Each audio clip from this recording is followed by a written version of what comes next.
Hola, ¿qué tal amigos? Muy buenos días. Son las 6:06 aquí por Centroamérica. Hoy es lunes 13 de mayo y casi estamos llegando a la mitad del mes y para hoy lunes estaba pensado, programado conversar como antesala de la intervención que va a tener nuestra compañera Karina Ochoa el miércoles próximo, abordar la temática de mujeres y la cuestión o la agenda de la decolonialidad.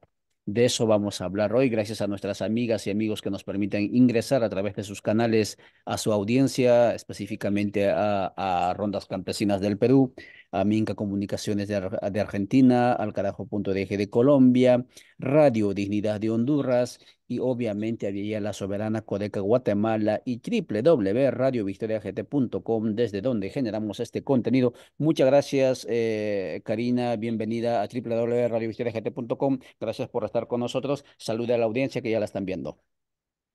Pues buenos días, soy Antay, buenos días a todos, a todas las compañeras que nos escuchan, que acompañan este espacio y que esperamos que el miércoles también estén acompañando el proceso de formación de esta articulación de Continental de Avia Yala Soberana.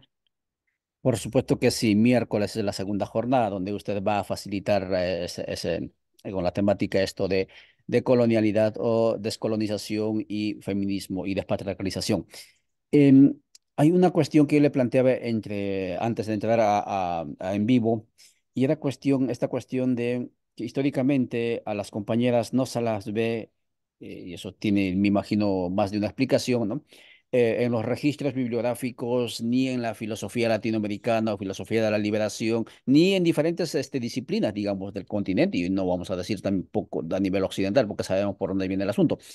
Sin embargo, en el tema de la decolonialidad, ustedes, compañeras, están presentes y hay varias. Ahí no voy a mencionar nombres, pero sí hay varias y si quieres tú menciónalo. ¿Cómo es que ingresan en el tema? ¿Por qué ingresan con tanta fuerza? ¿Y por qué lo asumen también como bandera de lucha? Adelante, por favor, Karina. Sí, quizá lo primero que hay que decir es que en nuestro continente, en el Abya Yala, conocido como América Latina y el Caribe, las mujeres han participado de procesos de consolidación de los proyectos de los pueblos desde hace muchísimo, muchísimo tiempo, pero han quedado borradas de manera deliberada, sobre todo y en especial a partir de los últimos 500 años. Con el proceso de conquista y colonización hubo una reconfiguración de toda la lógica que daba sentido a los pueblos que habitaban estas tierras y por supuesto en esa reconfiguración y en esa imposición se establecieron patrones de dominación pues que tenían un carácter fuertemente androcéntrico, le decimos a algunas feministas, es decir, del patriarcado del sistema cristiano que viene y que se impone. Esto de alguna manera consolida esa invisibilización en los procesos en los que han participado y hemos participado las mujeres en la configuración de las sociedades, de los pueblos y de la organización comunitaria que da sentido a esos pueblos. Entonces, no es que no estemos presentes las mujeres en otros procesos, sino que hay un ocultamiento deliberado que justamente vamos a entender y escudriñar en la sesión del miércoles de manera más detallada. Cuando hablamos de descolonización, casi siempre lo ubicamos como algo que se ha venido presentando en las últimas décadas a través de una serie de activistas, pensadoras, pensadores que han posicionado justamente la historia colonial de nuestros pueblos, pues para entender cómo se han gestado los procesos de dominación. Sin embargo, el ánimo, la actitud descolonizadora en estos territorios se gesta desde el momento mismo en que Cristóbal Colón pone un pie en estos territorios. Es decir, el proceso de la descolonización inicia con todas las resistencias de los llamados pueblos indígenas, que también el nombramiento indígena es una imposición colonial, porque los propios pueblos tenían, y las civilizaciones más que pueblos, tenían sus propios nombramientos que fueron, digamos, eliminados. Entonces, voy a utilizar la palabra indígena en aras de entendernos, pero en realidad también esa concepción y ese nombramiento implica una imposición colonial que implica a su vez imponer un nombramiento a los pueblos que fueron dominados y colonizados. del cual poco a poco nos fuimos apropiando. Pero entonces las mujeres participaron de los procesos de resistencia de manera muy activa desde 1523. Tenemos el caso de Guiomar, quien combatió junto a su esposo, que era conocido como el Negro Miguel, en la primera rebelión de esclavos en Venezuela durante el año de 1552. Quienes ejercieron estas resistencias no solo fueron mujeres indígenas, también fueron mujeres afrodescendientes, en ese momento africanas, eh, que fueron traídas a nuestro continente en calidad de esclavas y de esclavos. Pero hay una larga lista que yo siempre menciono. En el mundo andino sobresale el caso de Bartolina Sisa, una mujer aymara que en pleno proceso colonial o proceso de administración colonial en 1780 va a encabezar junto a su esposo Tupac Katari una de las más importantes rebeliones contra los poderes coloniales en lo que hoy conocemos como la Paz Bolivia. Y Sisa se destacó como una comandante político-militar, primero junto a Tupac Katari, pero luego sola porque él fue perseguido, y ella va a comandar a un ejército de miles de indígenas y de integrantes, hombres y mujeres de las naciones originarias andinas, el cual mantuvo sitiada la ciudad de La Paz. Después sabremos que a Bartolina Sisa la van a aprender y no le van a perdonar esa rebelión y van a ejecutar un castigo muy, muy fuerte que va a ser un castigo ejemplar realizado por la administración colonial del lugar. Y bueno, a esta lista se van a integrar los nombres de muchas mujeres indígenas. Vamos a tener también el caso, por ejemplo, de Anacaona, cacique de Jaraguá, que fue una de las primeras mujeres en la isla española que peleó contra los invasores. Vamos a tener también el caso de Janequeo, una mujer de origen mapuche pehuenche que luchó contra las tropas españolas en 1587. Y también tenemos el caso de Huillac Ñuzca, una princesa Coya que encabezó la sublevación de un grupo de indígenas llevados a Chile en calidad de esclavos y esclavas. Y bueno, vamos a tener después en el periodo de las llamadas independencias a muchas mujeres que también se unieron a las rebeliones. Tenemos el caso, por ejemplo, muy previo al inicio de la independencia en el Ecuador, de Jacinta Juárez y Lorenza Peña, quienes encabezaron en 1803 una rebelión contra el tributo en Guamote y Columbe, Ecuador, bajo el grito de sublevémonos, recuperemos nuestra tierra y nuestra dignidad. Y ese grito no es casual. ¿Y por qué las mujeres desde 1520, 21, 23 empiezan también a ser parte de las rebeliones? Porque las mujeres históricamente en nuestros pueblos, tanto en la zona mesoamericana, en el norte como en el sur de nuestros territorios, han sido fundamentales en la configuración del sentido comunitario. Y eso prevalece hoy en día en muchas comunidades con fuerte raigambre indígena o en muchas comunidades mestizas populares, donde de todas maneras la lógica cultural sigue marcada por muchos patrones y por muchas formas de organización, pues que vienen del ámbito de lo indígena o del ámbito de los horizontes de sentido ancestrales. Y aquí es muy interesante porque la forma como se acciona desde el quehacer de las mujeres dista mucho de la forma de acción política que viene desde el ámbito estatal o que viene desde el ámbito institucional. Mientras en el ámbito institucional hay una lógica jerárquica del poder donde está el soberano y los súbditos, hay una lógica vertical. En las lógicas comunitarias hay una lógica horizontal, y cuando digo horizontal no quiero decir igualitaria. Quiero decir que la relación es súbdito-súbdito. Es decir, las lógicas de acción política no es mirando hacia el Estado solamente, sino es mirando hacia la comunidad, hacia los iguales. En esta lógica horizontal vamos a encontrar otras concepciones del poder, mientras en la lógica estatal y vertical el poder impone una lógica del poder para algo, sobre algo, perdón. En la lógica estatal es el poder sobre algo, sobre alguien o sobre algunes. En las lógicas del poder que vienen desde la comunidad y que son horizontales, la lógica del poder es la lógica del poder para algo.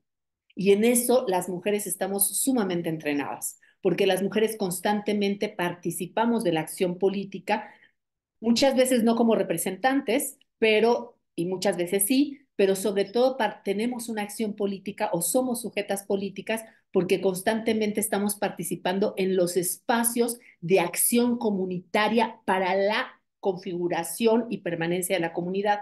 Por ejemplo, yo cuando trabajé en algunas comunidades y viví en comunidades rurales acompañando procesos organizados, yo lo que notaba es que las mujeres estaban en todos los espacios de la vida comunitaria y de la reproducción de la vida. Estaban en el comité de gestión de agua, en el comité de salud o en los espacios comunitarios de la salud, estaban en las escuelas, estaban en las iglesias y las ermitas, estaban en las cooperativas de producción, en las tiendas de abasto y eran las encargadas de la distribución de los alimentos en las comunidades, en el sentido de que eran las que se hacían cargos de las tiendas comunitarias y los espacios de distribución, porque también son las encargadas de la alimentación. Entonces, la lógica que opera en la acción política de las mujeres tiene que ver con la reproducción de la vida comunitaria y por tanto la noción del poder opera consciente o inconscientemente desde la lógica de la articulación de los espacios donde se reproduce la vida. El Estado no opera en ese lugar y el Estado ha privilegiado la interlocución con las comunidades a través de los varones. Entonces los varones han tenido que insertarse de manera muy temprana desde el periodo de la administración colonial en procesos de entendimiento del poder que están atravesados por esta lógica vertical del poder sobre algo, porque el Estado los posiciona como interlocutores válidos y ha dejado fuera a las mujeres. Eso obligó a que las mujeres mantuvieran las lógicas de acción política desde el poder para algo y para la reproducción de la vida comunitaria. Entonces, yo creo que las mujeres, de alguna manera, hemos logrado también incidir o hemos logrado estar o hemos logrado entrar en espacios de participación, de representación política y tenemos que seguir haciéndolo, pero tenemos que hacerlo desde otras lógicas de entendimiento del poder. No el poder sobre algo y sobre alguien, sino el poder para algo. Y ese poder para algo es el poder para la reproducción de la vida, para la posibilidad de la existencia comunitaria, donde finalmente opera nuestra vida cotidiana y donde operan las formas y los dispositivos de poder que más nos afectan a hombres, mujeres, niños, ancianos, ancianas, etcétera. Gracias, Karina Ochoa, conversando con Radio Victoria y también los demás canales por donde estamos transmitiendo este abordaje, con miras a como una antesala a lo que vamos a abordar el día miércoles en la segunda jornada del espacio de formación de colonialidad, plurinacionalidad y buen vivir, organizado por Aviala La Soberana. Y Karina obviamente es parte de los que motoriza ese espacio de formación. Karina, nos planteas entonces, excelente, claro, gracias por llevarnos con esas referencias, con esos nombres. Por supuesto que sí, toda la parte de la colonización y la época colonial europea, pero también la colonia republicana de los 200 años está repleta de mujeres y sin las mujeres obviamente no se hubiese podido, digamos, subsistir, ¿no? Ni tampoco la vida, por más que esté en este momento mellada, pues, fuese posible en el continente. Y gracias por ello. La otra cuestión es, bien decías, los tipos de poder. Em, las mujeres con la propuesta de la decolonialidad, ¿no? ¿Qué es lo que en el fondo están planteando? Están con esta dinámica no trágicamente, pero sí tradicionalmente nos decían la toma del poder, llegar al poder para administrar el poder actual en sus lógicas y en sus, digamos, estructuras existentes, o están buscando, digamos, la gestión del poder tal vez con otro sentido y con otras finalidades. Cuéntanos, por favor, de ello. Sí, mira, voy a contestar rápidamente esta pregunta en dos momentos porque la parte anterior no terminé de arribar a la pregunta que decías. ¿Cómo es que en el pensamiento descolonial actual la presencia de las mujeres, tanto activistas, defensoras, militantes como intelectuales, académicas, pues se ha hecho presente. Y eso tiene que ver con que en nuestra América, como en casi todo el sur global, ha habido desde mucho tiempo mujeres que han alzado la voz. Lo que pasa es que casi siempre se ha reconocido la voz hegemónica de mujeres que se insertan en lo que llamamos los feminismos occidentales. Entonces, las voces de las mujeres del sur que han hecho importantes críticas a perspectivas feministas que vienen desde Occidente, pues han quedado también bastante invisibilizadas. Hay una larga lista de mujeres en el sur desde hace mucho, mucho tiempo, y como tú dices, después de los procesos de independencia y los procesos de descolonización, pues ha habido bastantes mujeres que hicieron valer su voz. El debate descolonial ha posicionado esas voces y ahí tenemos, en el caso de nuestra Abya Yala, tenemos dos vertientes importantes de voces que se han hecho sonar. Por un lado, la voz de las mujeres afrodescendientes, afro-norteamericanas o afroestadounidenses han tenido un papel sustantivo ya en el siglo XIX, 1800, una mujer de origen africana que era esclava y que fue, que se liberó, digamos, en el sentido de que escapó de la esclavitud, en una conferencia feminista en Akron, en Estados Unidos, cuando se estaban discutiendo los derechos de las mujeres entre gente blanca, entre obviamente esposas de los amos de esclavos, ya se planteaba el tema de cómo apoyar el proceso de liberación de las mujeres. Entonces se hablaba, por ejemplo, de cómo generar las condiciones para que las mujeres pudieran acceder a las carrozas, cruzar los caminos sin que con esos vestidos que usaban fuera dificultoso para ellos. Y ahí esta mujer que se llama Sojourner Truth, cuando toma la palabra, lo primero que pregunta es, ¿acaso soy una mujer? Y lo pregunta porque todo lo que se estaba discutiendo en esa convención de Akron sobre las mujeres no tenía que ver con su realidad, ¿no? Es más, yo me atrevería a decir que el debate de los feminismos clásicos occidentales que explican la subordinación de la mujer a partir de la división entre el espacio público y lo privado, pues es una interpretación que apela a la realidad de las mujeres en Occidente, además mujeres privilegiadas, porque las mujeres negras traídas en condiciones de esclavitud y afrodescendientes que se mantuvieron en esclavitud vivían el espacio público. Estaban no en el espacio privado, estaban en el espacio de las plantaciones de algodón, de café, posteriormente de azúcar, y era un espacio público de explotación esclavista. Entonces, estar en el espacio público no es garantía de liberación. Para muchas mujeres racializadas, estar en el espacio público o en el privado como sirvientas de todas maneras ha sido garantía de explotación que viene desde la historia colonial.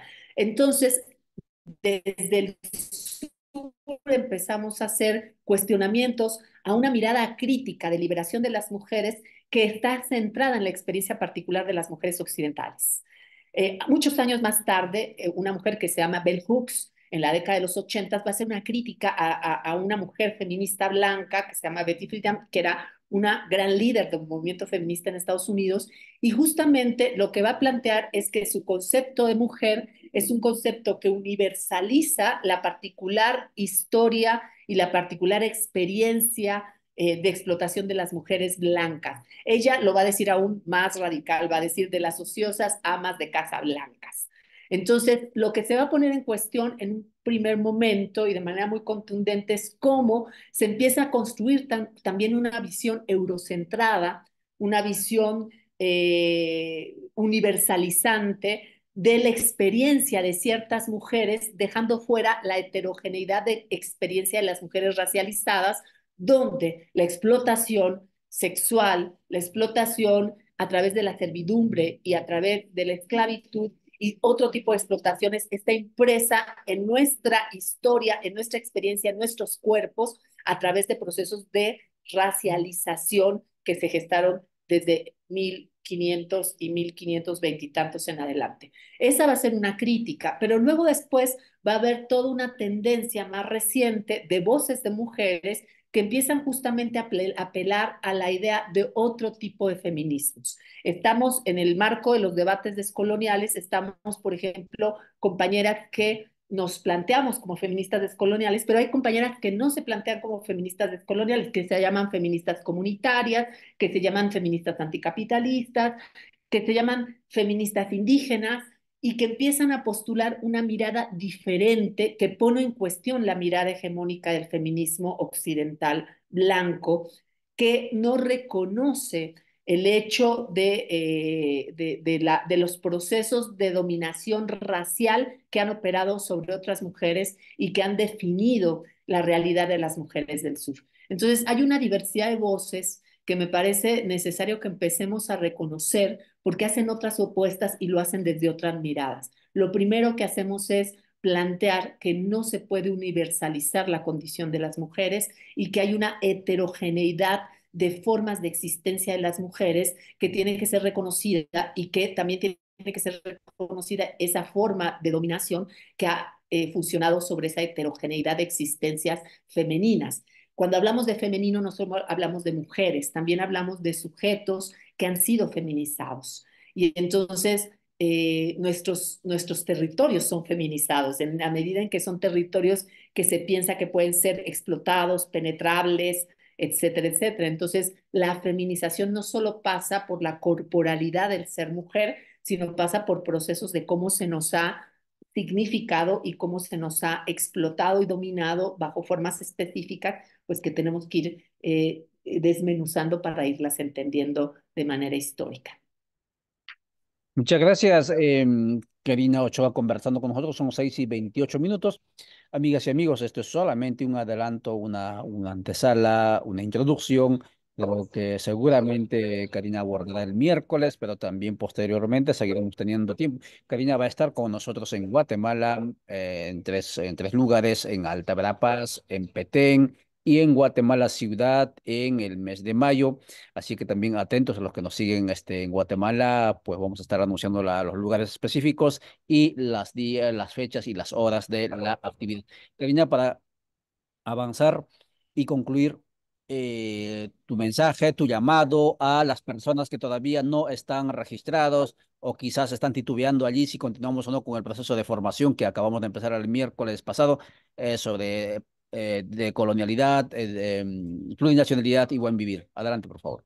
Sí, la articulación de Avia Yala está abriendo la posibilidad de una conversación para poner en diálogo tres de los proyectos éticos, políticos y de pensamiento que se han generado en nuestra región, que es la descolonialidad o descolonización, el buen vivir y la plurinacionalidad. Entonces, invitamos a todos y a todas a que participen. Es un esfuerzo realmente gigante para que podamos hacer la articulación desde la reflexión y desde la acción y también decirles que las y los docentes que participamos somos muy diversos, tenemos diferentes miradas desde estos posicionamientos. La idea no es presentar una mirada única ni lineal, sino justamente ponernos en conversación desde las apuestas que nos enraigan o arraizan, perdón, o nos hacen raíz en nuestro propio accionar político y de pensamiento. Así que pues la invitación a que participen va a ser el inicio de un proceso mucho más largo, porque así son nuestros caminares de acción y formación política. Y bueno, pues este primer ejercicio creo que nos puede contribuir para ir generando las bases para otros procesos de interconexión en nuestros territorios de la Vía Yala. Muchas gracias, Karina Ochoa, por tu tiempo, por tu disponibilidad para conversar con nosotros. Así que miércoles nos encontraremos con ella y mañana, cuando el reloj marque las 6, vamos a abordar el tema de Guatemala. ¿Cómo? ¿Por dónde está esta nueva primavera que se denomina en Guatemala? Y muchas gracias por vuestra atención. Hasta entonces, chao, chao.